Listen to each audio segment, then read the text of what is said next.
Hello, everybody. Think we're ready to get started?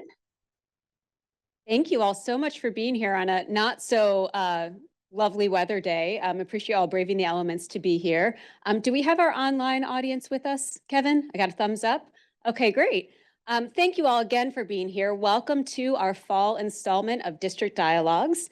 My name is Renee Haltom. I am the host and moderator of our District Dialogues series here at the Richmond Fed. And for those who may not have been a part of this before, we host this series twice a year at the Richmond Fed on site. This is our public forum where we bring folks in from the public to hear engaging speakers on topics that are relevant to our economy. And I'm especially excited about this topic tonight because it's so relevant to so many of us professionally and personally. And this is some really important stuff that we're talking about tonight. I would love to, first of all, thank you all for being here in person in Richmond. We also have our Baltimore and Charlotte branches. And if you all want to wave in Baltimore and Charlotte, we can see you. Okay, great. I don't know if you can see Richmond, but we're thrilled to have you all here tonight. I am thrilled to be here because it is really important to have these discussions on topics that are affecting our economy. At the Richmond Fed, we do a lot of research on the economy as part of our role conducting monetary policy. And that research brings us to delve into a lot of related topics that are important to the overall economy. And we view it as sort of our responsibility to share as much as we can on those topics to the public. So thank you again for being a part of this. Before I dive in today, I'm going to offer a disclaimer for anyone who's ever seen someone at the Fed speak. I have to share that the views I'm going to share tonight are mine and mine alone and not those of anyone else in the Fed system. And I'm going to go ahead and apply that disclaimer to all Fed speakers tonight so that they don't have to repeat it. So, and that includes in Baltimore and Charlotte. So appreciate that. So I think we all know why we're here tonight. Even though the pandemic onset was 4 years ago, the memory of what it was like when schools were shut down is pretty close to a lot of us. And just to go back in time a moment, we had to really reinvent what education looked like. We had to learn how to utilize these online tools that many students and teachers had never utilized before. Teachers had to find new ways of keeping kids, students of all ages, engaged in content, and that was not such an easy feat. We quickly learned some things about the digital divide, something that we knew had long existed in the economy, but the pandemic sort of laid bare for all of us. And so here we are a few years later, and we finally have some data on what the effect of school closures in the pandemic did to educational achievement. And so that's what we're going to talk about today. And importantly, what can we do about those gaps in achievement as a result of the pandemic? So our agenda tonight is simple. I'm going to start with a couple slides on just some level setting data to frame this discussion. Then we're going to pull up our first panel. It's a panel of researchers who are going to talk a little bit about the data and the overall effects, what we know about pandemic era learning loss. We're going to allow some time for questions. And then we're going to break apart. We're going to let Charlotte and Baltimore have localized panels, and we in Richmond are going to do the same. And we're going to have a panel that is a bit more localized about what is being done to address pandemic learning loss. And then for that portion, our online audience will stay with the Richmond room. And then you'll have a chance to ask that group questions as well. So all of that in 90 minutes. So it's going to be a great discussion. And again, really appreciate you being here.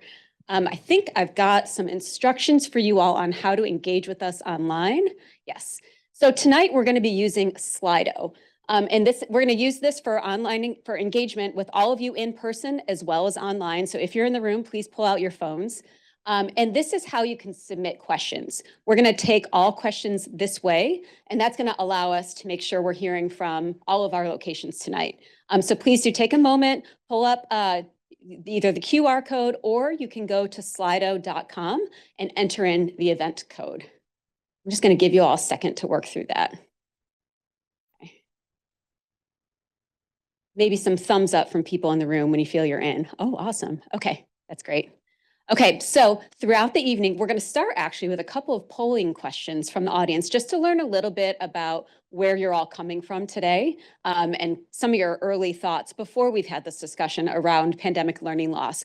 But throughout the night, at any point, you can also submit your questions via Slido. So please do keep the questions coming. That's what really helps make this a rich discussion. Okay? Okay, a couple of polling questions to start. So tell us, where you're primarily situated from as an audience member when you're joining us tonight. What is the primary lens you're thinking about when it comes to pandemic learning loss? Got lots of community members, a good number of educators. I've seen some here tonight. Post-secondary as well. Some students, researchers, great. Awesome. So this is really striking to me just to see that as community members, all of us feel the impacts of learning loss. We experienced it at the time, and now we're still kind of working through supporting our students as they kind of make their way through the educational system and address, kind of adapt to the experience that we had in the pandemic. So I find that really fascinating. Okay, should we go to the next question? All right. So this is just a question of where do you think, which group of students do you think will be most impacted long-term by pandemic learning loss? So this is the age that students were when the pandemic hit. Elementary school.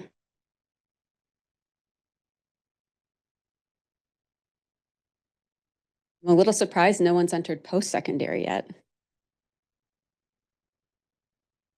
All right. Lots of focus on elementary school. It's really interesting that in 2020, I had a 3-year-old and an 8-year-old. So really saw elementary schools try to navigate this. It was a very interesting experience. All right, so a lot of thoughts that elementary school age students will be most affected. So we'll talk a little bit more about that tonight. Let's go to the next question. How many years of academic progress do you think the pandemic set the United States back? And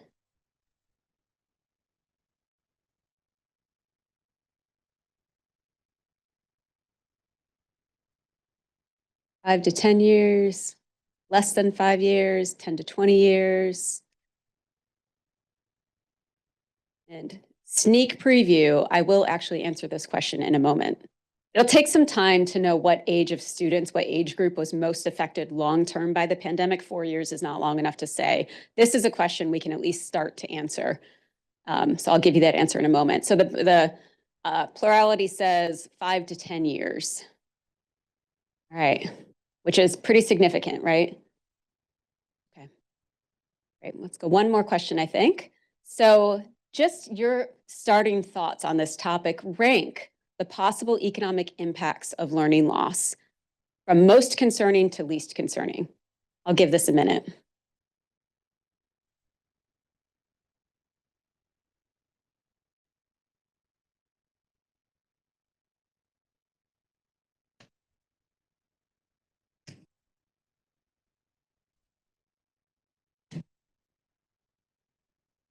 You won't be tested. Your responses are anonymous, I swear. Increased economic equality. I see that rising to the top. Lower lifetime earnings. Reduced growth. To be clear, I don't think we can answer this question conclusively yet. This is the kind of thing that economists and researchers will argue over for years to come. But I think what we can comfortably say is that these are many of the potential effects of learning loss on the economy and on students. So I see increased economic equality really rising to the top, and then lower lifetime earnings, reduced growth, higher risk of unemployment are kind of jockeying for the middle slot, and then decreased global competition last. All right. All right, thank you for indulging us. I think that was our last question. Okay, so I'm going to level set us tonight by talking just a little bit about how learning loss has been measured. So I'm not the expert on this topic. Our panelists are the experts, but I'm going to give you sort of some starting grounding data just to level set on what we think we know at this early stage on the effects of learning loss. So how are we measuring it? And to be sure, I think there's probably a lot of unmeasurable ways that learning loss impacts us, but let's talk about some of the ones that we at least can measure. So this comes from an assessment done every 2 years by the Department of Education. It's called the National, let me get the acronym right, National Assessment of Educational Process. progress, or NAEP. And this is an assessment given to students every 2 years to assess their educational progress. And this is considered a gold standard study. It goes all the way back to 1969. So it's a really nice time series of educational progress over time. And so this is what I'm showing you here is looking at the test assesses grade 4 and grade 8. And we're going to talk tonight about scores in reading and in math. And the states here that we're showing are the states within the Federal Reserve's district, which includes the Carolinas, Virginia, West Virginia, Maryland, and DC, states and jurisdictions. And then in the solid black bar is the measure for the United States as a whole. And so what you can see is after some upward progress over time, a clear drop off between the 2019 data and then the 2022 data, which is the latest that we have. Reading and at the 4th grade and at the 8th grade level fell for almost all states and jurisdictions. And as a matter of fact, now we're at levels not seen for the life of this series that I'm showing you tonight. So back to 2003, at least, we're at the lowest levels since then. So that's a pretty significant drop in reading achievement according to this measure. And I also want to show you, so this is for reading. Now, what about math? Math is showing you something quite similar. For mathematics at grade 4, progress or achievement dropped by 5 percentage points compared to the previous point in time, which was 2019. And for grade 8, it fell 8 percentage points. And again, this is taking progress back to at least roughly 2003, which is as far as we go back on this chart. So going back to that polling question, this is erasing roughly 20 years of progress and improvement in this educational achievement measure over time. So that's pretty significant. You all thought maybe 5 to 10 years, but it's even greater than that in terms of the scale of learning loss. So, and it's of course differs some by geography, but the overall sort of direction of change is a fairly big hit to achievement during the pandemic. And so that doesn't talk about distributional effects. We also know, according to the NAEP assessment, that the pandemic did not affect all students equally. So the way the assessment is done allows us to look across race and ethnicity groups, as well as locations. And what we can see is that every racial and ethnic group experienced a reduction in achievement in the pandemic, and roughly by the same-ish number of percentage points. But what that managed to do is increase inequality in achievement across race and ethnic groups. And so there has long been a trend of increasing inequality in achievement, but the pandemic exacerbated that inequality. I think that's a pretty conclusive takeaway so far from what we know from the data. And then, of course, there are massive differences across whether you're in a city, in a suburb, in a town, or in a rural area. So this is a strong indicator that the pandemic increased, the school closures increased educational inequality over time. And so that's going to be a theme for us tonight as we talk with our researchers and our experts about what can be done, not only about pandemic era learning loss, but the unequal effects of it. And so all of this brings me to just spending a minute longer on why the Fed would care about learning loss. And, you know, again, I mentioned that we host this discussion on topics that are relevant to the macroeconomy. And learning loss is something that we think is potentially relevant. And I want to just talk a minute about why, just to, again, level set around the perspective we're bringing to this discussion at the Richmond Fed. So employment is one of the main objectives of the Federal Reserve. So for those who don't know, one of the main jobs of the Fed was given to us by Congress, and it's to conduct monetary policy. We define monetary policy as actions taken by the central bank to influence interest rates in the economy. And the objectives we have been given are twofold, and they're given to us by Congress. It is to achieve maximum employment. We often say maximum sustainable employment. And that's sort of defined as everyone, loosely defined as everyone who wants a job has a job, or labor markets. Oh, did I do that? Yeah, I'll keep talking, and that because I know the slides. I'll keep talking while our people try to fix this. So we often define maximum employment as as many people as possible who want to find jobs are able to find jobs, or labor markets functioning at their best possible level. And then price stability is the other part of our mandate. And that is defined as low and stable inflation over time. Our primary tool for conducting monetary policy is interest rates, is moving interest rates up and down. That has a fairly direct effect on prices, on inflation. We don't have a lot of tools to directly affect maximum employment. But what we do in this space is all of the research that we conduct to understand the economy and to understand labor markets. We try to share that information as widely as possible in the public and in academic circles to improve understanding and improve research on how to make the labor markets function better. So that is part of the reason that educational quality, educational achievement is really relevant to the Fed and to its mandate. And just to drill that point down home, we at the Richmond Fed really love this chart. This shows sort of why education at the individual level can actually have an impact on the overall economy. So our schools, from our early childhood, at the early childhood level, K through 12, all the way to secondary education, instills knowledge and skills in individuals. The more education you have is something that we call human capital. That builds human capital. Human capital tends to make individuals and the economy more productive. There's a strong correlation with achievement of human capital and productivity in the economy. Productivity is one of the chief ways that the economy grows. The economy can only grow as fast as the number of people we have and how productive they are over time. And then economic growth, that has a direct relationship with the Fed's mandate. And then I also like to take that one step further and talk about standards of living, because that's really what most of us care about over time, right? Is we have a growing standard of living over time. So really, the functioning of our educational system has a really important impact on really the performance of our economy as a whole. So I just really wanted to make that connection clear for everyone tonight. So with that, I'm going to call up our first panel tonight. We've got Santiago Pinto, who's an economist here at the Richmond Fed, and he researches this topic. So we're thrilled to have him here.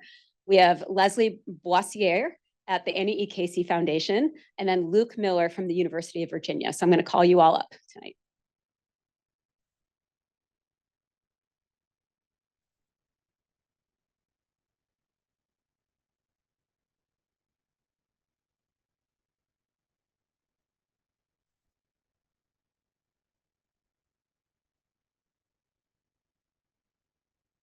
Getting there. I got it. All right. So we're going to get into the nuances of pandemic era learning loss over the course of our discussion. But first, I'm hoping each of you can share a little bit about yourself and maybe one high level takeaway that stands out to you most about pandemic era learning loss. And Luke, you have the good fortune of sitting right next to me, so you get to go first. Hi, I'm Luke Miller. I'm a research associate professor at the University of Virginia. I'm affiliated with the Education Policy Works Research Center.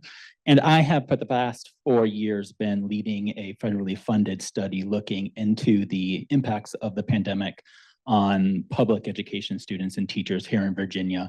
It's a partnership research grant with the Virginia Department of Education. And the most striking takeaway from this for me is that the persistence of the learning loss. That while we have made significant gains in recovering some of the initial learning loss, we are still, as those graphs from the NAEP showed, we're still not where we were before the pandemic. And that I find is very concerning. It's very striking indeed. Leslie.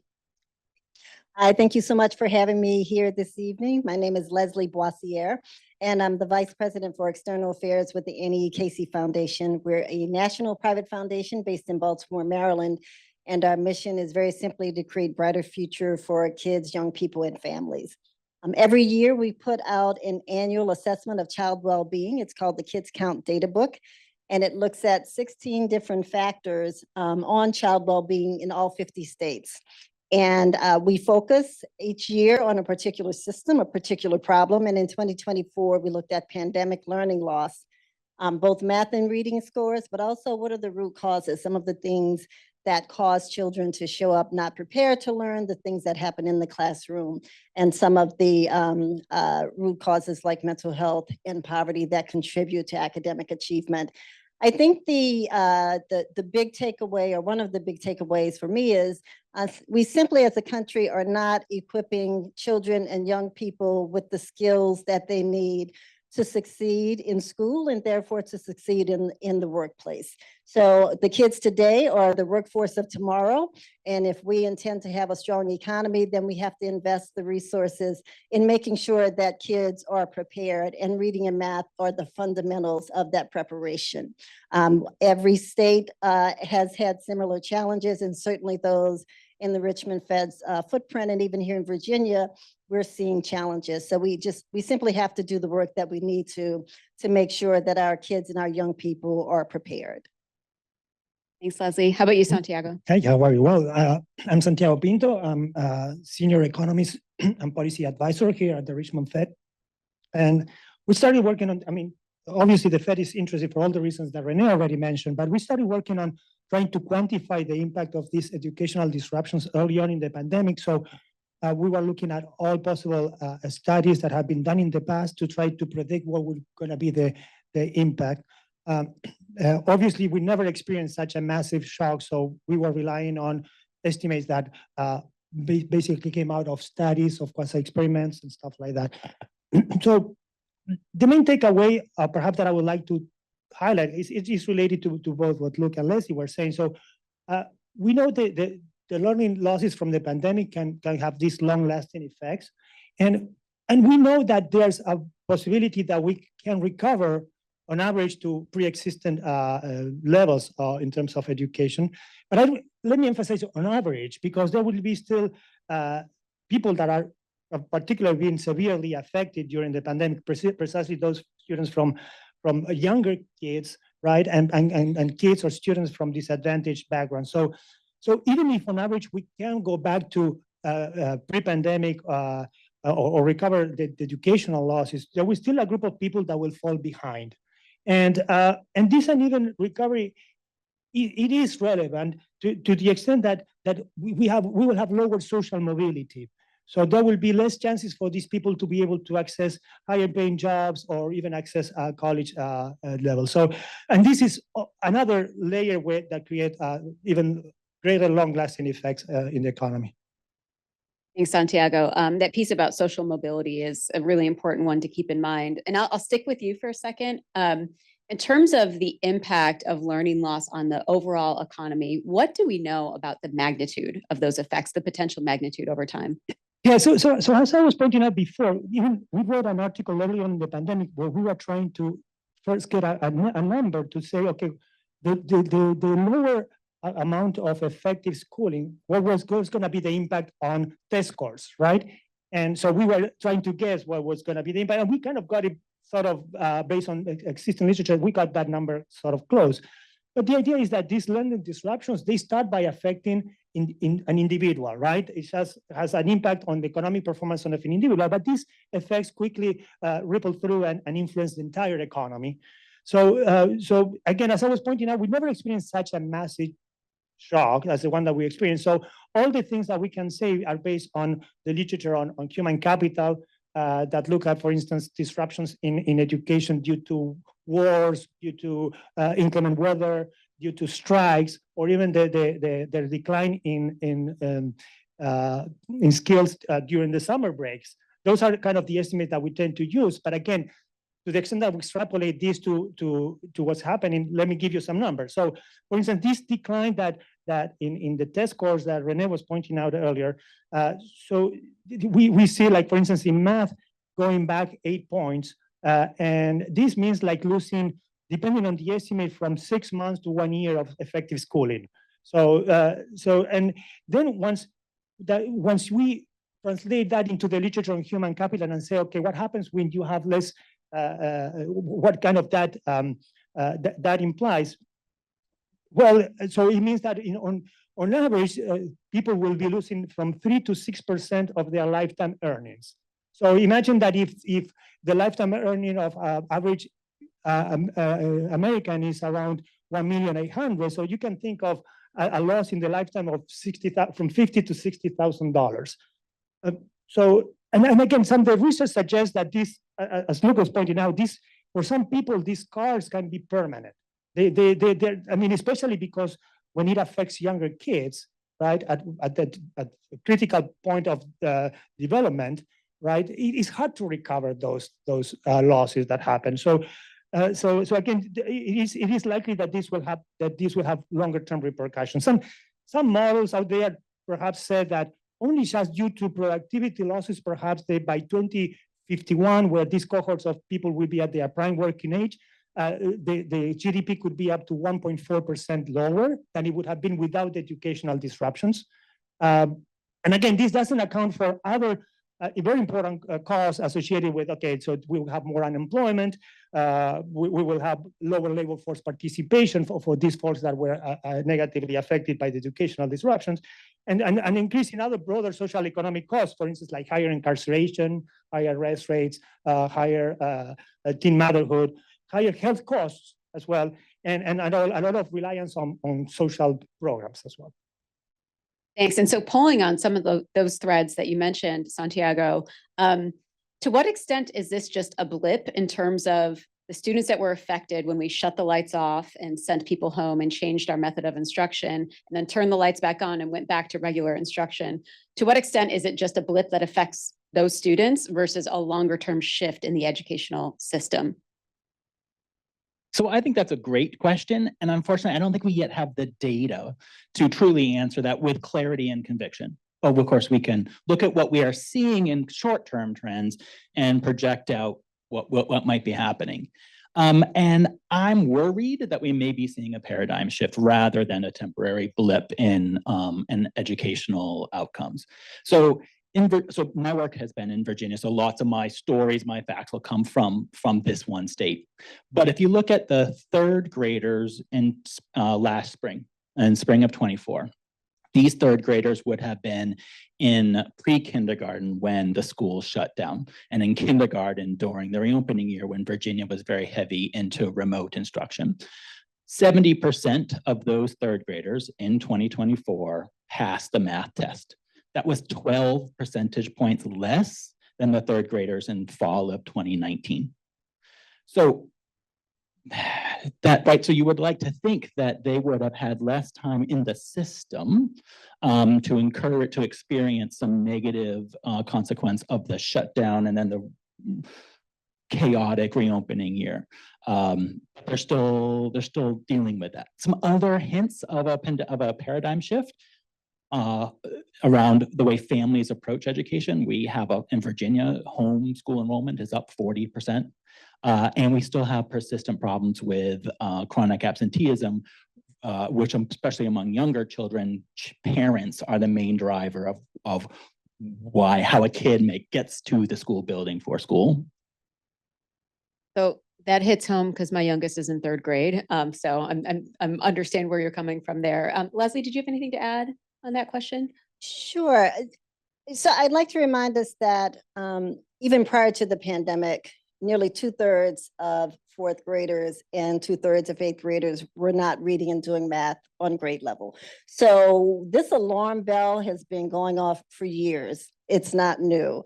So even though there's been a drop, and in math, it's been a significant drop in terms of the percentage of kids who are at above proficient. So 26% in 2022 compared to 33% in 2019. So that is a significant drop. Nonetheless, in 2019, 2/3 of eighth graders weren't proficient in basic math. So what we know is that if we go back to the norms, to the approaches that we had prior to the pandemic, even if we were able to make up the loss that's taken place, we still have 2/3 of kids who aren't proficient in math. So we need a fundamentally different way of thinking about what's driving such low proficiency in academic performance for kids, and what is it that we need to address. And I think there's some of it that's inside the classroom, inside the school building. Connection to the school is huge. Luke mentioned chronic absence. More than 14 million kids are chronically absent in this country today. That's double what it was pre-pandemic. So we know that's something we have to get our arms around and understand what's underneath that. But again, we can't just go back to business as usual pre-pandemic, because the things that we were doing then still weren't working. We still had kids who were showing up in the classroom not ready to learn. Kids need stable environments and safe neighborhoods in order to show up in a classroom. If you've ever tried to, show up in a meeting hungry, that doesn't go very well, and it doesn't go well in the classroom either. So we really have to take a much more comprehensive and holistic look at what are we going to do to make sure that our kids have the skills that they need to be competitive in the workforce, and so that our country can be competitive in a global economy. Thanks for that. So in my role, my day job at the Richmond Fed is to conduct outreach to business and community leaders to understand the economy. And I think one of the things that we've seen in spades in the last few years is how resilient the economy is and has proven capable of adjusting to a lot of different shocks. So this is maybe a bit of a straw man question, but maybe work out the case for us for doing something about this, as opposed to, say, thinking that labor markets will adjust to the level of education that they receive in their workforce when these kids graduate. So just talk a little bit about what the case is for doing something about learning loss. So I think that, taking a proactive measure to address the learning losses, I think makes sense for several reasons, but let me highlight two. I mean, there are many. And so the first one is this issue that the educational disruptions affected students of all ages, right? And while, for instance, younger kids will have longer time to recover, right? When they were hit from the shock, they will have more years to recover from the shock. There's still this thing that they were hit at a moment in life where they were at a developmental stage. And as when they're developing their foundational skills, right?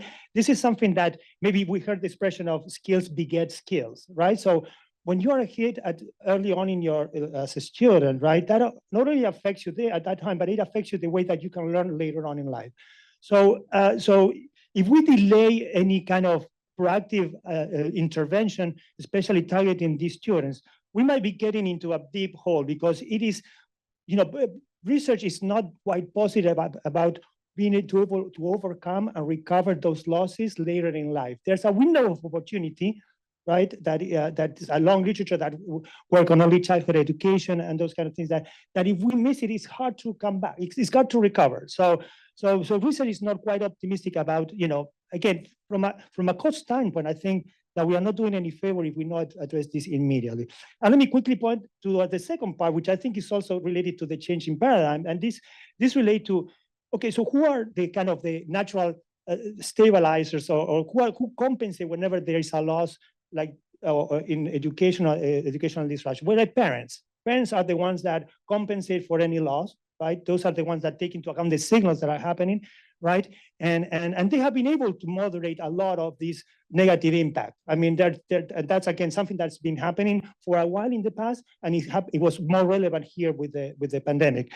But also at the same time, this parental involvement, obviously, who are the parents that can really do that are the ones with resources, right? So this will also tend to create a widening of the socioeconomic gaps that already existed before. And so in the past, schools were the ones that played this kind of social equalizer tool, right? So but again, schools were closed during the pandemic. So now there's a lot of things to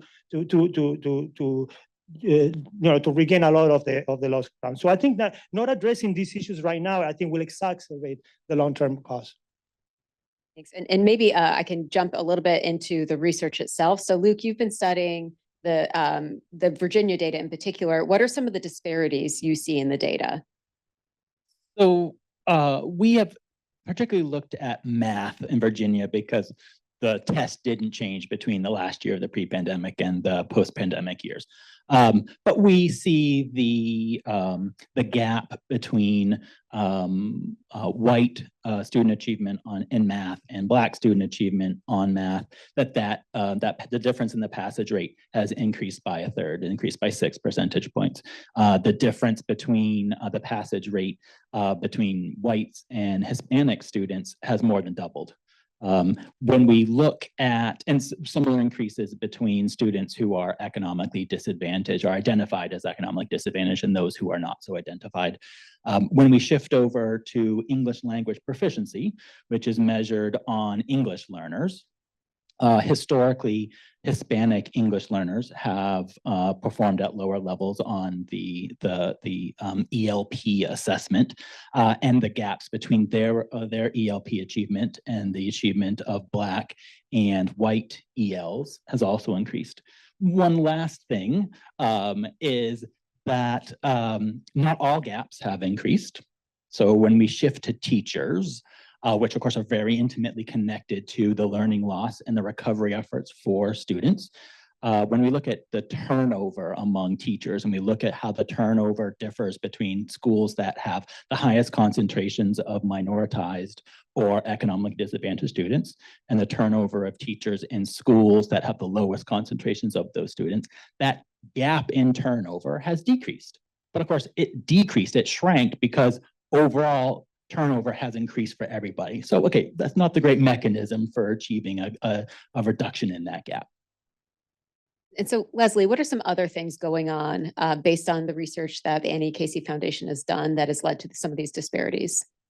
So I would point to a few things. I would say we have to look at this in terms of what's the impact on the kids, what's the impact on families and communities, and then what's the impact on the nation, on our country, right? And so from the standpoint of the kids, if I'm falling behind in 4th grade and I'm further behind in 8th grade, at some point, we have a responsibility to make sure that they can thrive, that they can be productive in the workforce, that they can provide for their families. I mean, that's what we want for all our kids.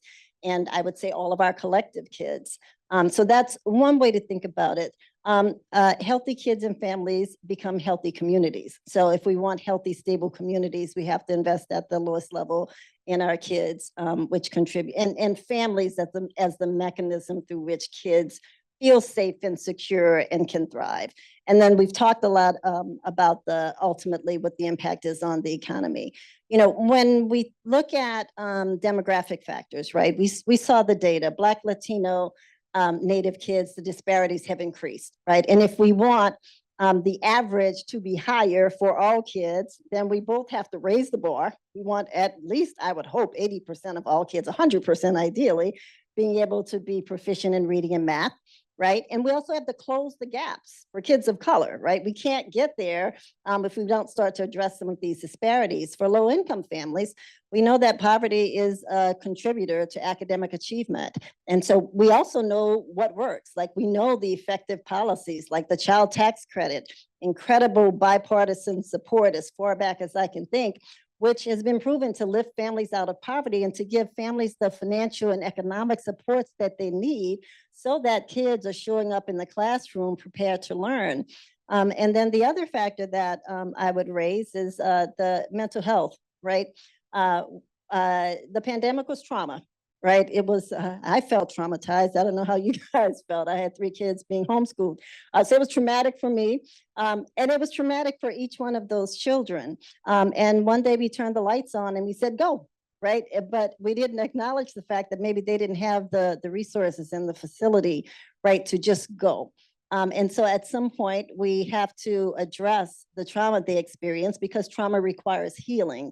And we're also seeing increases in anxiety and depression and there are disparities there by race and by gender as well. So I think there are a number of underlying factors that we have to look at if we really want all of our kids to do well and to be on a path to be able to provide for themselves and provide for their families. Thanks for that, Leslie. And I think you did a nice job of showing, you know, test scores are important and they show us very important things. They are also not the be all end all of the effects. And it really spills over to a lot of other things. And test scores are also a proxy for other effects that students are dealing with.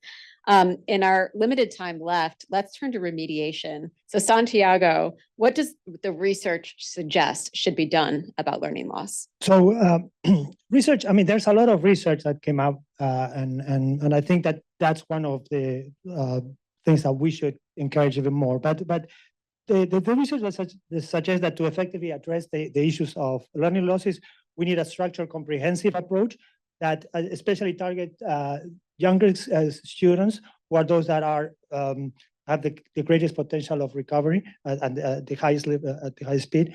And simple, as was mentioned before, simply just extending instructional time is not enough. The focus must be both in quality and the type of instruction.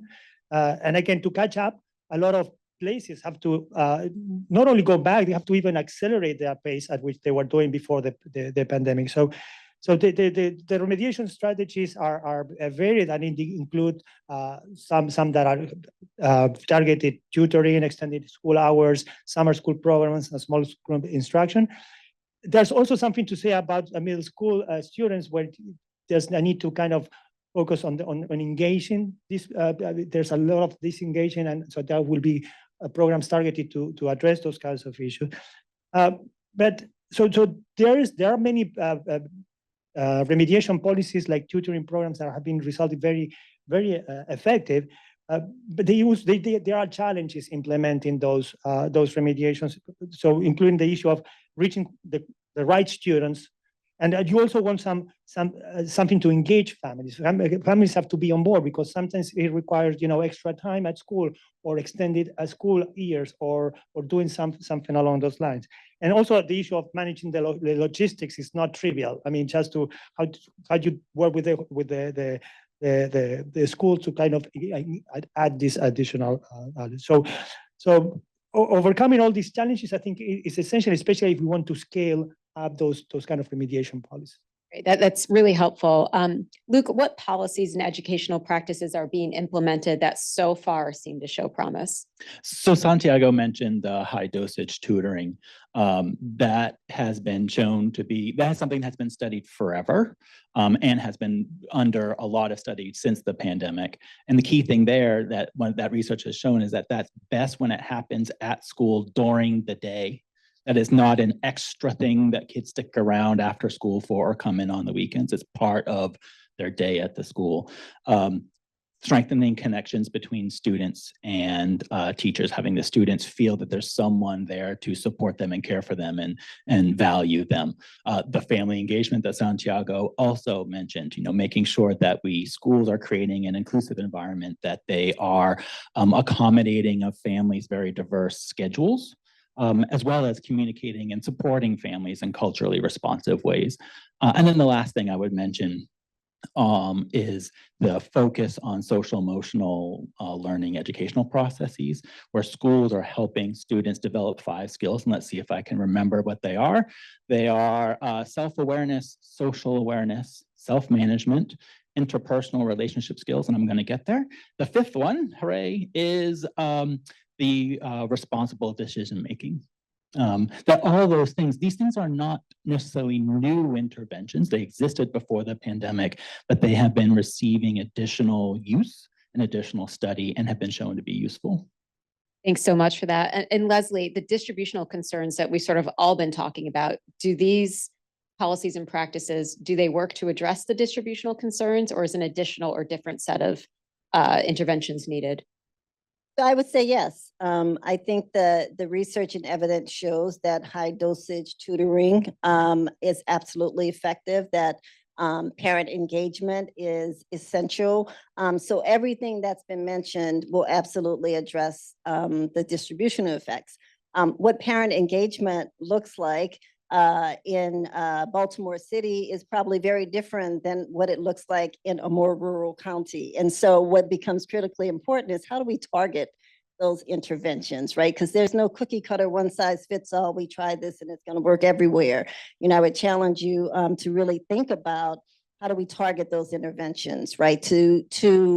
It may not be realistic to expect every student to be able to either stay after school, because if they're relying on bus service, they might not have a ride home if they can't catch the bus right after school. It may also be challenging to pull students out of the classroom in the middle of the day. And so what I've heard from sitting with superintendents and educators across the country is they're really trying to say, what does this look like in my school and in my community? And we have schools here in Richmond that are just going back to some fundamentals in terms of how do we support families. If a driver of absenteeism is I didn't have clean clothes to wear to school. There are schools that are actually trying to solve that problem for families. So I think we have to absolutely go to where the evidence and the research shows what works.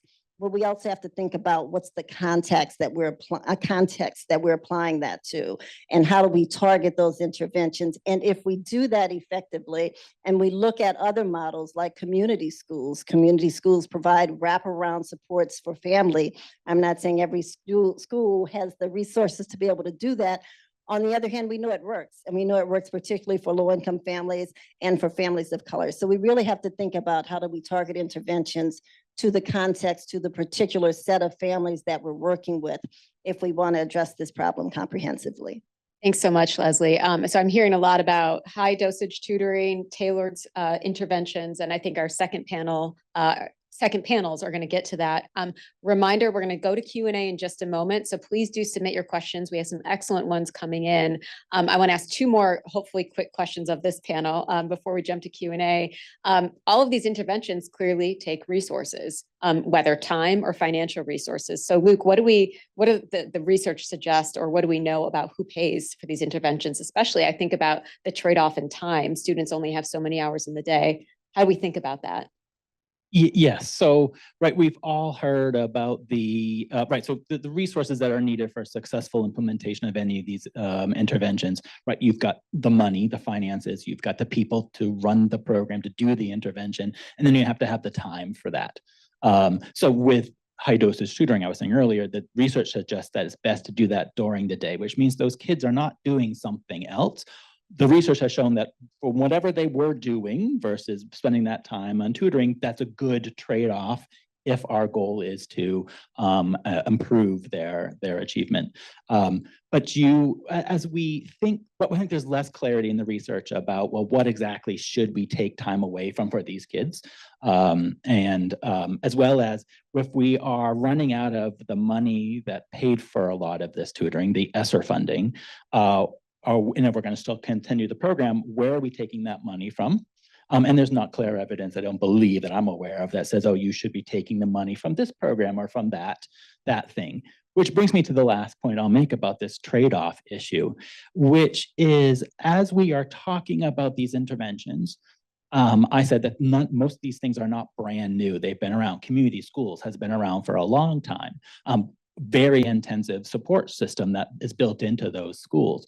But we need to think about, as we're looking at what we need to do more of, or what we need to add back in, we also need to be thinking about what we're taking out. There's lots of research around the benefits of subtraction, rather than just diffusing. Now, that maybe we take something off of, say, teachers' plates, and say, okay, we're going to hire more support staff so that the support staff can take these things off of the teacher's plate, freeing up teachers' time to do something. So it may not be that we are subtracting something from the system, but we are subtracting something from someone's to-do list so that they can focus their time on other things. Really helpful. So I'm going to I'll come back to you for one last question at the end, but I do want to answer some of these audience questions. And the first one that's rising to the top is one I've thought of many times. What are your thoughts, and this is for anybody, about shifting to a school calendar that is year-round rather than a long summer break? Is there research on that? So there is definitely research, because that calendar definitely exists in lots of places. I'm not an expert in that, I don't know. But that is motivated by this idea. There's lots of research also on the summer slide when students are on the traditional 9 months in, 3 months out calendar. And it's keeping them engaged, preventing some of that learning loss. It's also maintaining their access to the supports that schools do provide to them. No one tell my children that anyone is talking about year-round school. Were there other thoughts from either of the panelists? Well, no, I think, well, first of all, being mindful about the family as well, but also the issue of, we need to incorporate this issue of the impact on the psychological, emotional aspect on students, and how, in some cases we see kids going to school, they don't have breaks, they don't have time to interact with other kids and stuff like that. So there's learning and is broader defined in many different ways. So I don't know about the research. I know the research of the summer, the disruption that summer break has on the But again, there are many different ways of learning as well. Thanks, Santiago. Good food for thought. One more question. Leslie spoke about chronic absenteeism, and we're seeing the same challenges in absenteeism with entry-level employees, especially aged 18 to 19, so ones that were in school during the pandemic. How do we address this? Take the easy one first, which is chronic absenteeism, which to say that 14 million kids being out of school is easy, and double what it was before. But I do think we're seeing some school systems that are making some progress. I think the behavior of parents and the behavior of kids have changed dramatically since the pandemic. We sort of, depending on where you were, anywhere from 3 months to a year and a half, trained kids that you can be successful in school, however that was defined, without showing up in a place, right? And so we have to somehow get underneath those behaviors, sort of to retool and reorient. Now, the fact is that the workplace has changed significantly, because I don't know about you, but I'm not going into the office every day anymore. And so the behavior of the adults has changed dramatically. So there's something about the behavioral shift that happened during the pandemic. You know, the other piece that I would point to is this issue of isolation and social isolation that happened during the pandemic. You know, I put chairs on my front porch so I could socialize with my neighbors. We did lots of outdoor entertaining. Don't tell my county executive, but we did that anyway. But kids were isolated, adults were isolated, and we lost that sense of social connection, right? And the schools were the place in which kids actually have the most amount of connection with one another. So there's something that's been lost there, and there's something behavioral that's taking place. And I think what we're seeing in the workplace is the same manifestation of what we're seeing in the classrooms. So we're almost out of time for this panel. Unfortunately, we have a lot more questions I wish we could get to, but I do want to end on a note of hope. What gives you hope in terms of everything you've researched on this topic? What do you think gives us cause for hope about where we go from here? So this week I was looking back at school board minutes from their meetings during the summer of 2020. And it was, I get a bit emotional reading, telling you this, because it was, if you guys remember, those were crazy times. You know, you had no idea what tomorrow was going to be like. New stuff, the numbers were going up, the numbers are going down. Oh, it's going to end. Oh my God, it's all over, you know? And I'm at home, working in my office at home, feeling just isolated, but safe, and still doing my job, getting my paycheck. Yet here in these minutes were people who were committed to making sense of the madness, and figuring out a way to move the system forward for the kids, for the teachers, and for the community, because they knew how important it was. I think there's still that drive. There's lots of noise around it now, more noise than there was before, but there's still committed people who have the best interest of kids at the heart. And that the fact that they're still there, that gives me hope. Well, these conversations give me hope, right? We're talking about it. You know, we have researchers and economists and educators and policymakers having conversations about the fact that in many ways we're failing our kids, right? They simply don't have what they need to be successful. Drawing attention to things, lifting up what works, the research that Luke is doing, the economic analysis that's taking place, all of that is critically important. And I think the other thing that gives me hope is the resilience of kids, right? And I always hate to say that, because we say kids are so resilient, which means we're gonna put you through a lot and you're gonna make it and you're gonna be okay. That's what it was in my generation anyway. It's not at all what I'm saying, but I am saying they have the ability to make this leap, right? To understand what's required and to actually do the work to get there if we resource them in a way that they can. And then the last thing, you know, I would say is it's a country of great resource. And then we're a country that steps up to the plate when things go wrong. And so I have every reason to believe we know many of the solutions, the policies, the practices that can be effective. You know, I've been in conversations with educators from California and North Carolina and Virginia and DC who are really trying to solve this problem together. So all those things give me hope. We know what the solutions are. We know as a country we can address them, and folks are really trying to figure out how to make this work. So I have hope on the resilience and the adaptability of people, schools, communities. I think the pandemic showed us or exposed persistent educational inequalities that existed before the pandemic, right? But I think that there is some kind of understanding that we need to rectify those. Again, not just because of fairness, it's just because there's a there's an economic reason for doing that in terms of increasing productivity and so on. So, and again, I have hope because we know a little bit about what kind of remediation policies are effective, right? But I think it's also, I have hope of trying to experiment more, try to come up with new alternatives, try to share what teachers learn in classrooms, that they are effective practices that can engage students and can raise the bar.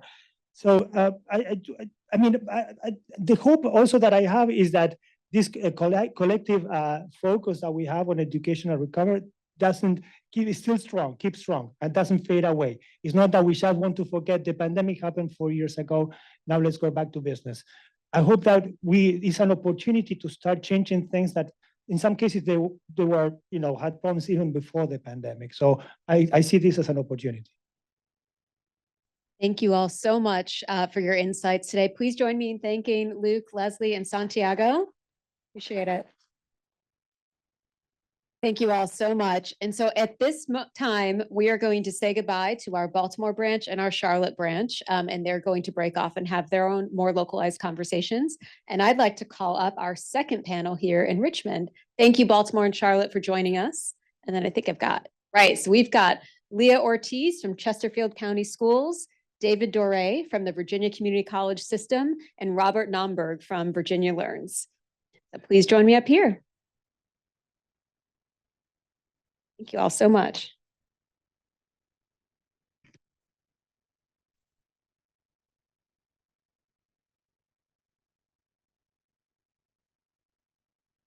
All right, so Leah's going to get her notes. Water. So I'm going to start with the same kind of question. To share a little bit, each of you, if you could, share a little bit about yourself and how you've personally seen pandemic learning loss show up. And Robert, I'll start with you. Thank you.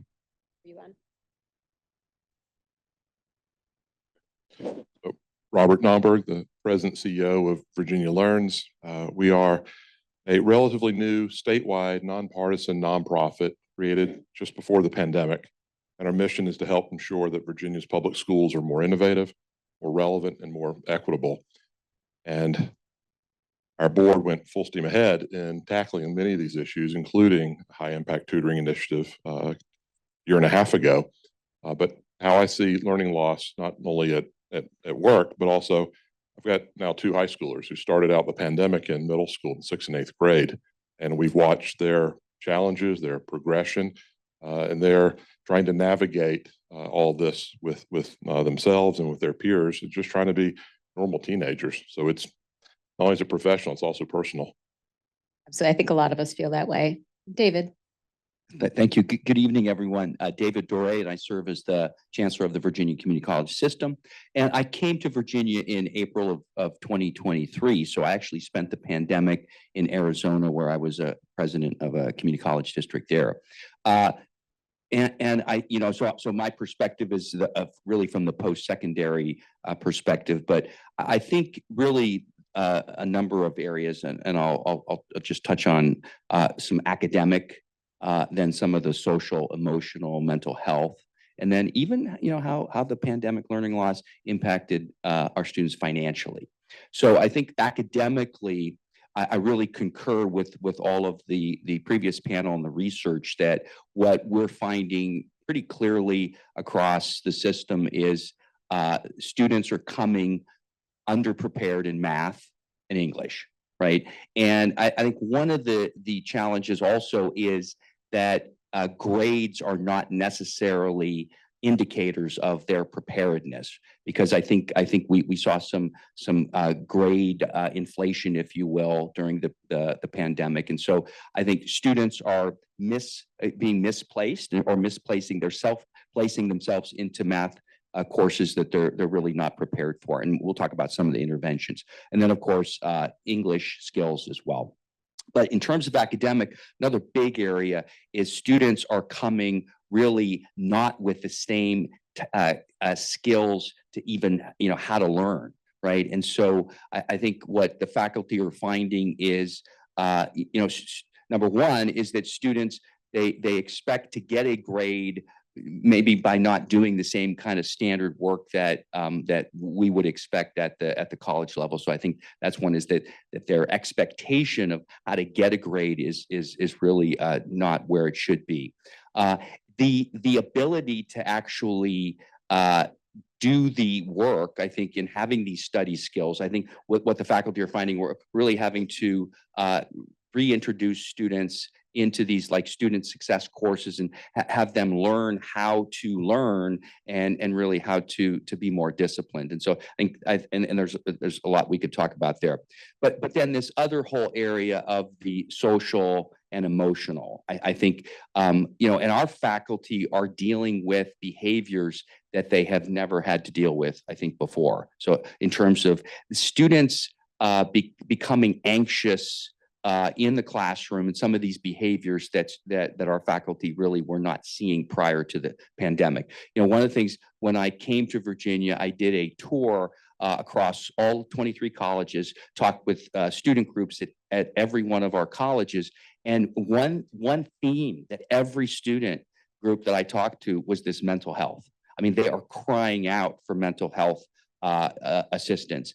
And one of the positives is that they actually are asking for that help. And so I think that's another. And then, our previous panel touched on this, but I don't want to underestimate the financial impact, particularly of those most disadvantaged Virginians who were really financially impacted by the pandemic and are still trying to make up for that. Very much. Yeah. Good evening. So I am Dr. Aurelia Ortiz, but I go by Leah, and I currently serve in Chesterfield County Public Schools as the Director of Student Support Services. And I see one of my Chesterfield people over there, and I just want to say that my views are only my own as well, just in case. So, who am I as a person? I'm a mom, I'm a daughter, I'm a friend. I was all of those things during the pandemic, and I'm all of those things after the pandemic. When schools were shut down, I actually served as a building principal. And so it was a shock for all of us. We didn't know what was going to happen. And so when I think about the things that I've learned and experienced, I was a principal when schools closed. And so I had 1,500 students and their families looking for answers that I couldn't give them. But what I could give them was as much information as I had, transparency, that we were all afraid. We didn't know what would happen next. And then from that time as a building principal, I went on to actually serve at the state, at the Virginia Department of Education, and I led the Office of School Quality. And in that time, we worked with 112 of the 131 school divisions. And so I got to see during the recovery efforts and when schools reopened, what was happening across the state. And now I currently serve as Director of Student Support Services, and the focus of my team and the work of my team is around mental health and social emotional learning, and how do we re-engage students? How do we bring them back to school when they're chronically absent? How do we meet the needs of our students? So certainly I've had a full ride in this journey after the pandemic. So I appreciate the conversation. Sometimes people think, well, why are we still having this conversation? Yes, for the financial piece, but because it is still real. I have children that lived through the pandemic. And as a principal, I was getting phone calls that said your child was sleeping in class. I'm like, what? My child sleeping in class? And so certainly it was very personal, and the recovery is still personal, and it's still happening. And so we still need to engage our families and our community, so. Thank all of you for that. Leah, let's stick with you for a second. So in terms of direct academic intervention with students, what is being done in the classroom now that's working? Yes, and I think the first panel alluded to quite a few of these things, actually. But I heard Leslie, she mentioned a few times, she said research-based, evidence-based. And so certainly we didn't approach the recovery and learning loss by, you know, throwing the whole kitchen sink, but we really looked to strategies and interventions that were research and evidence-based. And so some of those things existed before the pandemic, and we know that they worked. And so how do we deepen some of those things?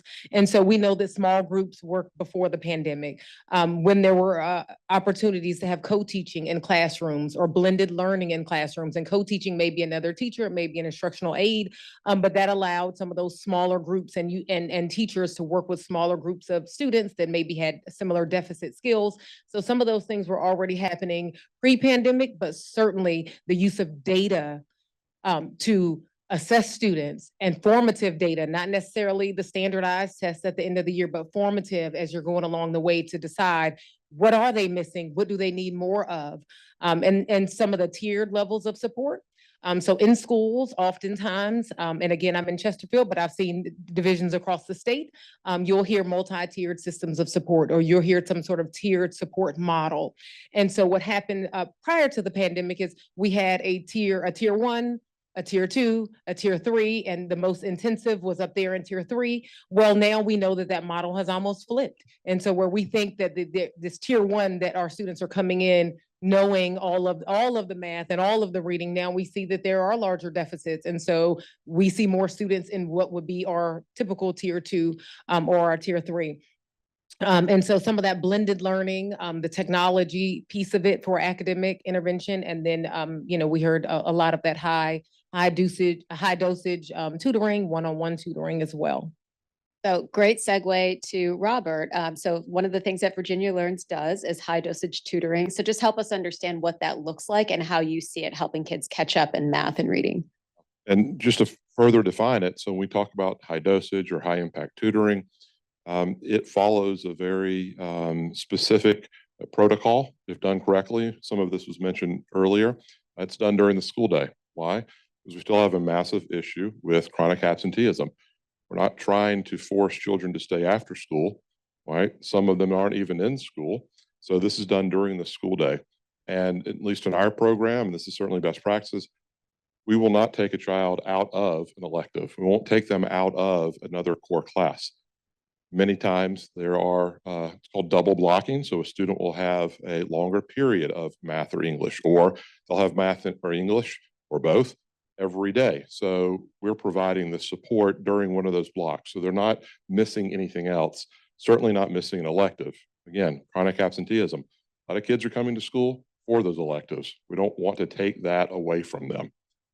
PE as well. Another piece of the evidence about high impact tutoring. This is a tutor who is well trained, well supported. We actually have, we call them HIT coordinators, high impact tutor coordinators. It's almost like they are coaches or a principal, a school leader who is supporting our tutors. So we're not, again, just putting them in schools saying good luck. They're coaching, they're observing them. So they're there supporting them. This is also done one-on-one or in small group, and we don't go any larger than 1 to 4. And the same tutor who becomes a mentor works with the same, again, individual or small group of students throughout the entire school year. We talked about this earlier, all of the mental health issues. Well, we want to provide another adult in the lives of our students. So they forge these relationships. And we also train and support our tutors on how to become effective mentors. We also want to ensure that we're using what's known as high quality instructional materials, good data, good curriculum. And if not, then we can provide that with our programs, but we want to make sure there's an alignment with what's being taught during the school day by the tier 1 instruction with the regular classroom teacher, but also then supported with our tutors. And there are a number of other elements of what really describes high impact tutoring, but those are some of the most important aspects. Again, the data piece of formative assessments, right? Not just the big SOL at the end, but we're taking incremental steps along the way of tutoring, taking a snapshot, ensuring that the students are learning what they're being taught and tutored so that we can continue that. We don't call it remediation because they're stuck in that remediation for too long. We call it acceleration. Our goal is for our students in our program to start with us and then graduate from us so they're no longer being tutored. We want to accelerate them back on par with their peers so they can go about their day and the rest of their academic career on pace to then graduate.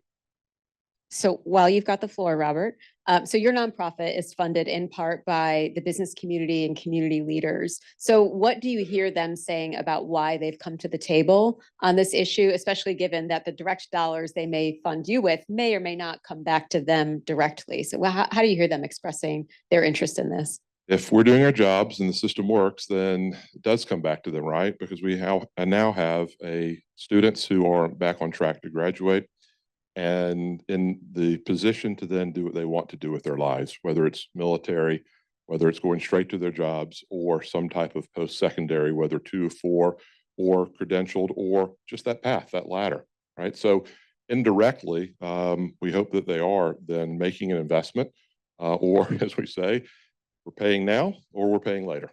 And it is a lot less expensive to do the now than it is later on. I don't know the numbers, but I'm assuming, David, that by the time a student gets to you in the community college system, that is a lot more expensive to remediate. So I think one of the things that I'm taking away from the conversations so far tonight is that the lines blur between the academic and the non-academic, right? I mean, you talked about tutoring and very quickly you started talking about mentorship. And so David, I want to turn to you and ask about within the community college system, how have community colleges adapt to provide students with the supports that they need on the non-academic side? Great question. And I want to kind of start with sort of the attitude that we have to the students that are coming to us. Certainly when I went to college back in 1979, it was all, are you college ready? Well, we don't want to embarrass our students to say at this point, you're not college ready. So I think the first is a philosophy that starts with the assets of our students, focusing on the assets that they bring. And the students that come to the Virginia Community Colleges bring tremendous assets, right? Just to give you some data, 89% of the students served in the Virginia Community College system are ALICE population, asset limited, income constrained employed. So these are students that bring tremendous resiliency. So I think that's the first thing, because many of our students will sit out in a parking lot intimidated to come into a college for the first time. So the first starts with a culture of care. It says that, we take every student where they are and find the assets that student has.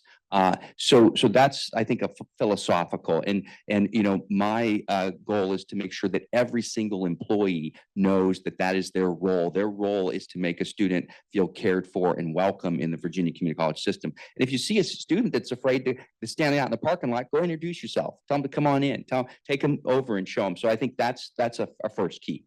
The other thing I want to kind of echo Robert and Leah in terms of tutoring, and I think the tutoring that works best at this level is embedded tutoring, right? And again, I like Luke, your notion of not doing this kind of somewhere else, but really I think what we've seen that works well when a student is not prepared for the course, to not send them into remediation and because we've been down that road before, but to really give them the support that they need to be successful in that course. And what we found is embedded tutors, particularly in these gateway courses, that are there to really intercede immediately when a student is struggling and see that student, so that student doesn't even have to ask for help, but that embedded tutor is there to help. I think that's important.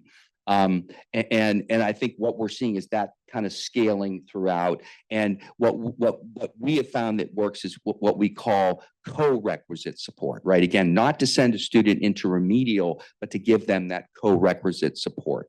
The other thing that I cannot emphasize enough is, again, the challenges of so many of our students. So we have a lot of specialized programs, well over 20% of our students are parents, who are struggling. Many of our students have not one job, but they have two jobs. So how do we get them the kinds of coaching, peer mentoring, to make them feel good about their experience? And so, we have a number of programs specifically focused on parent students. We have programs focused on some of our most financially disadvantaged students that can get them things.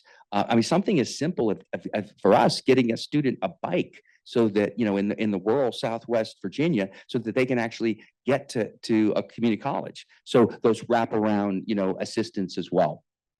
Thank you. I was just going to add, we've done some research here at the Richmond Fed about the overall role that community colleges play. You're well familiar with this research, David, and wraparound support is a big piece of that. That's really underappreciated. So I'm so glad you mentioned that. Robert, Leah, anything you want to add around non-academic interventions that seem effective? I'll certainly add on that there has been an increased focus and intentionality in those non-academics. Years ago, when we sent our students to school, we sent them for reading, writing, and arithmetic. And so now we know we have to go beyond that to help them reduce anxiety. We have to create a culture in the building. I hear wraparound services and things like that, that community of care.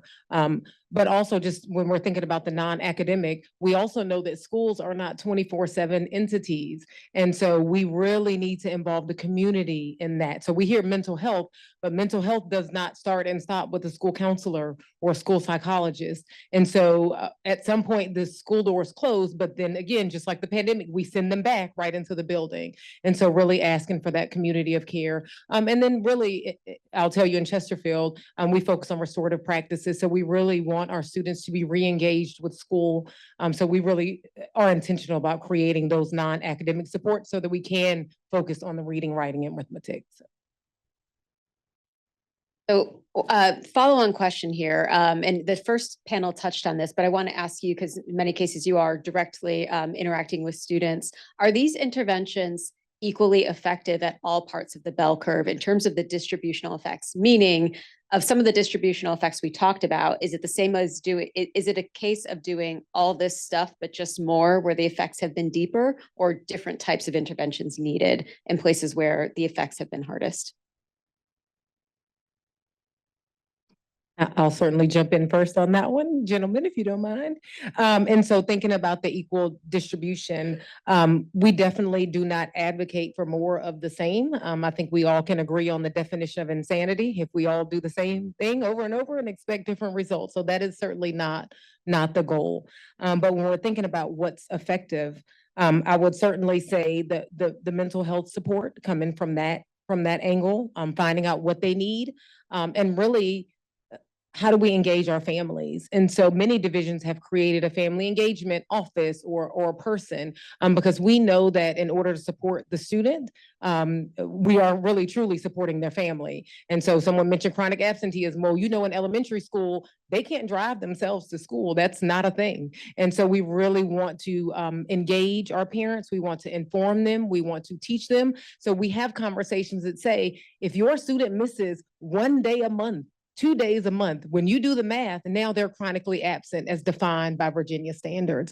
And so we certainly want to inform, we want to educate, we want to let them know that there are resources that are available. We have social workers in our division, and I know many divisions employ those folks as well, or engage their outside mental health support. But that's the idea. How do we engage our family, and how do we engage our community to help remove some of those barriers? Any other thoughts? Touching on this issue of mental health again, it was just yesterday, read about an opportunity in Henrico County with the public schools that mental health services are being provided for all students, all families, all faculty, right? That is powerful to be able to have those resources. So it doesn't matter what part of the community, what part of the county where you live, this impacts everybody. While there are limited dollars to some of the academic interventions and targeting the high impact tutoring at certain subjects or certain grades or certain schools, that's one thing. But this issue of mental health certainly affects all children at all grades, all schools, the entire county, and the entire state for that matter. Yeah, and I'll certainly echo everyone's comments at the community college level, what we've done is we've provided what we call timely care, which the students have 24/7 access to a mental health counselor to speak to, and they're using that. I think that's important.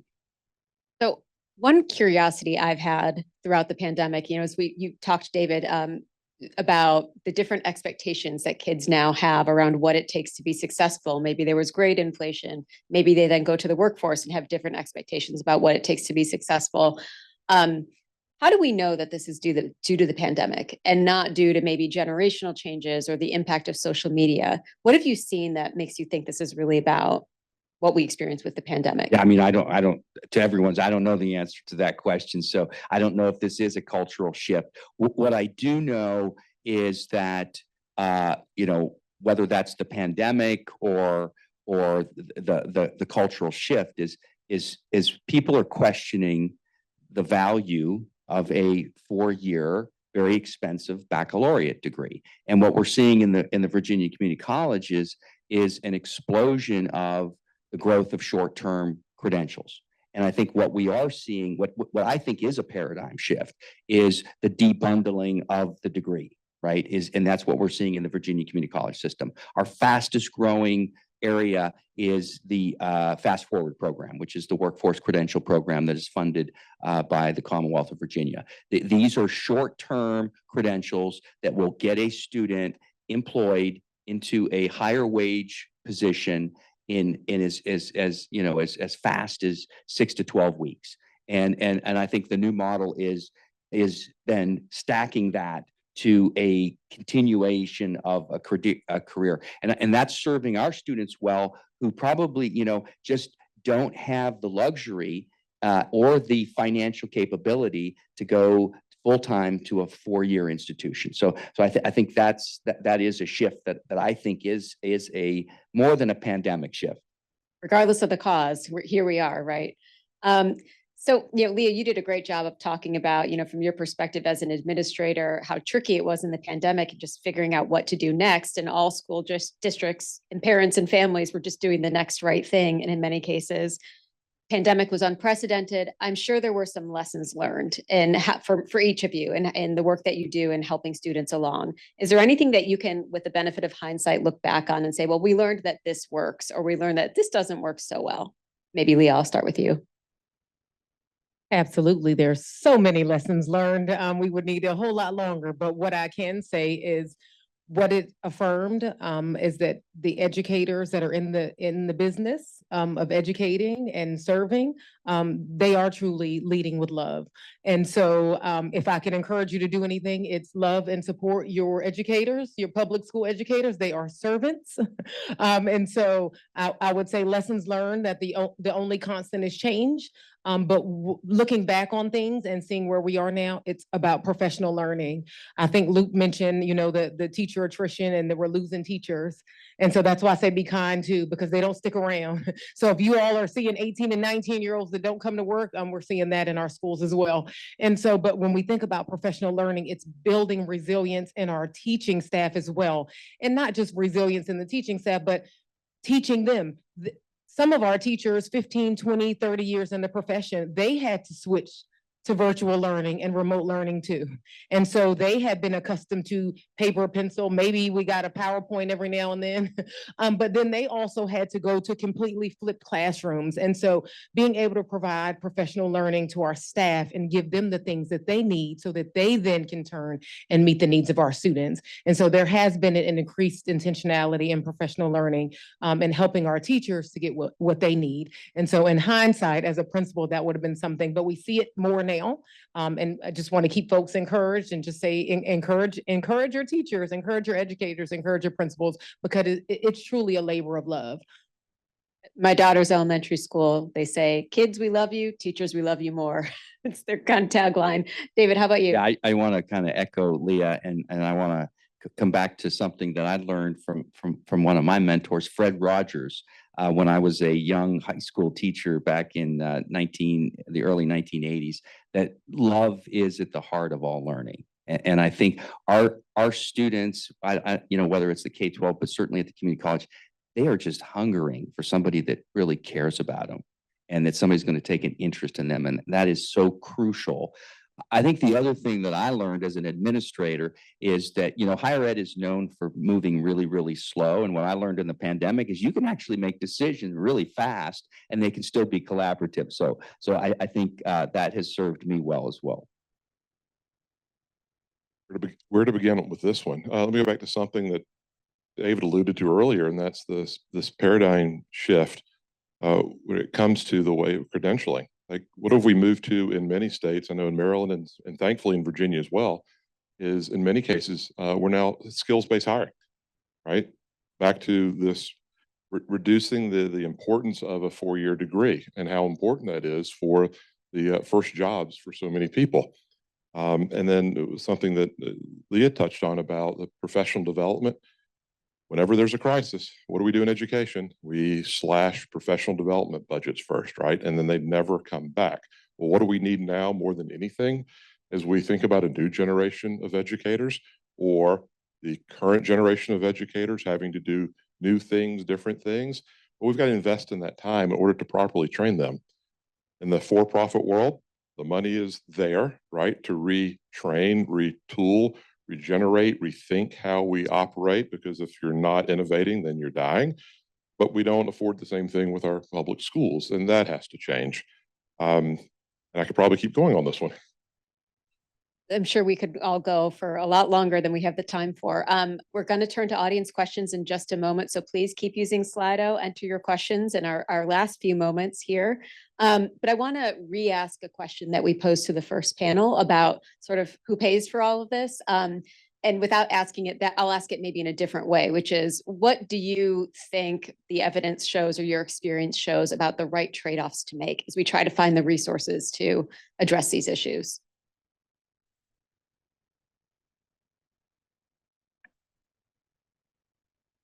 Mic check.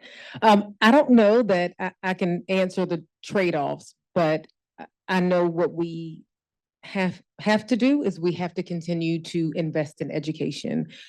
We can't expect it to magically. Education is nonprofit.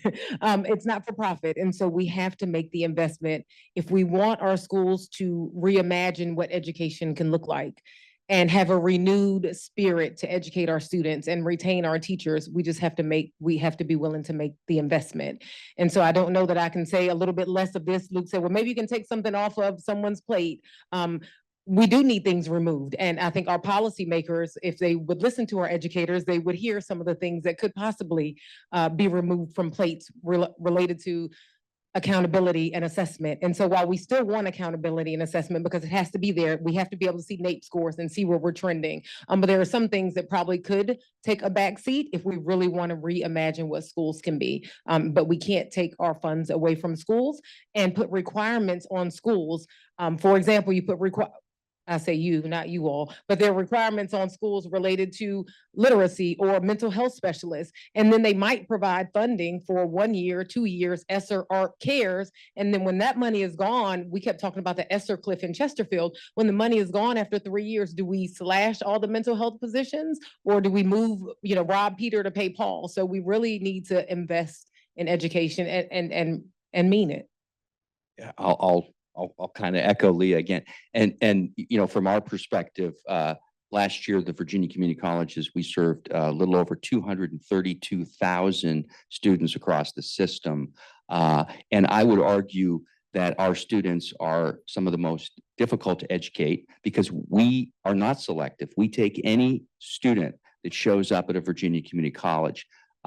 However, we, on an FTE basis, were funded about 57 cents on the dollar for what Virginia's four-year universities. But I would argue that it is more challenging for us to get our students through completion because of the many challenges that they bring with them. Thanks so much. I've got just time for probably one of the questions submitted online, but I really like this question. And it's a narrow one, but I think it's a really interesting one. Are there any classroom technologies that you've seen be especially effective here, or instructional techniques, that maybe weren't in play before the pandemic, but we really learned or were introduced and we found, hey, this works out pretty well?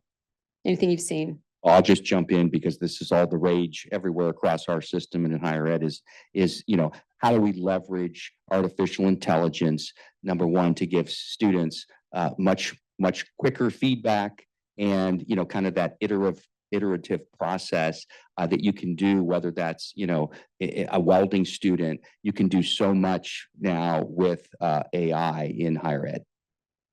That's an incredible thought, especially if we're talking about constrained resources that potentially opens up some opportunity. So we're nearing the end here. And again, I want to add on a note of hope. What does give you hope in this area? And hard question, if you had a magic wand and could make one educational policy change, what would it be? I think I get to think about this one a lot. And thinking about my board, again, comprised of CEOs and C-suite individuals from all over Virginia, large, small corporations, and knowing how invested so many of the CEOs are in getting this right. They understand this moral imperative to do this work, but also the economic imperative of the next generation of employees. If I did have that magic policy wand, it would be two things connected. One is provide more externships for educators, spending time with local business and industry so that what they take back into the classroom, they can really answer that age-old question that we all have asked and we all remember of, why am I doing this? How is this relevant? Like, let's make it more relevant. And connected to that, and I got to see this firsthand with my son, who's now a senior. He's part of the IT program at his high school. And part of their graduation requirements is that they do a 6-week internship going into their senior year. So Gavin was forced to spend 6 weeks on the job. It wasn't paid, but he certainly gained a lot from it. So having that real world, real life experience was just tremendous in helping him grow and develop not only the technical skills that he was there to work on, but also what we call durable skills. It's everything that's not technical. The 5 C's is what they're called in Virginia: collaboration, critical thinking, and I'm not going to do the 5, and I'm going to blame time, but those are important that we help all of our students develop those 5 C's. So the magic policy wand, that's what I would try to work on. And I'll start with what gives me hope. I think what gives me hope is the Virginia Community College students that we serve. I could introduce you to so many of our students that would inspire you and really make you feel good about being in this country because their stories are just so incredible. If I had a policy wand, I think the future of higher ed is this blurring of the lines and this convergence between business and industry and higher education. And so incentivizing from a financial standpoint, more knowledge and faculty sharing with the Virginia Community College system of, incentivizing tax advantages for more of these cutting edge companies to share faculty with our colleges across the spectrum. And Renee, I will lean into the hope one more than anything. And I have hope because there is a greater focus on student well-being and teacher well-being that was not in existence before. We just come in, learn, and I mean, we loved our students, don't get me wrong, but there's an intentionality now and a real focus on it. So that's what makes me hopeful. And also because I see the students every day and I see the people that are leading into the work. And so I am hopeful for our generation. I didn't pick the 20 years. I didn't pick the 10 to 20 years. I picked the 5 to 10 because I know what people are doing behind the scenes. So we're going to beat that average of 10 to 20 years. We're accelerating learning. We are meeting students where they are. We're filling every gap that we can to meet the needs.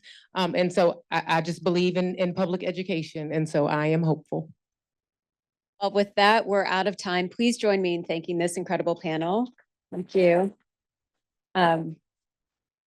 I truly mean it. As a Fed employee in the work that I do and also as a parent, I'm amazed at the work educators and people supporting education do every day. And thank you for that. And thank you to our first panel as well for enlightening us on what we know about this topic so far. And then thank you all, of course, for joining us tonight, for spending your precious time with us online and here in person. If you're here in person, please join us for a reception back out in the joint area if you're able. And online, thank you again for being here. We'll have a survey. So please tell us, give us feedback on this event. Tell us what topics you're interested in the future and how to make this more useful to you. And thank you again.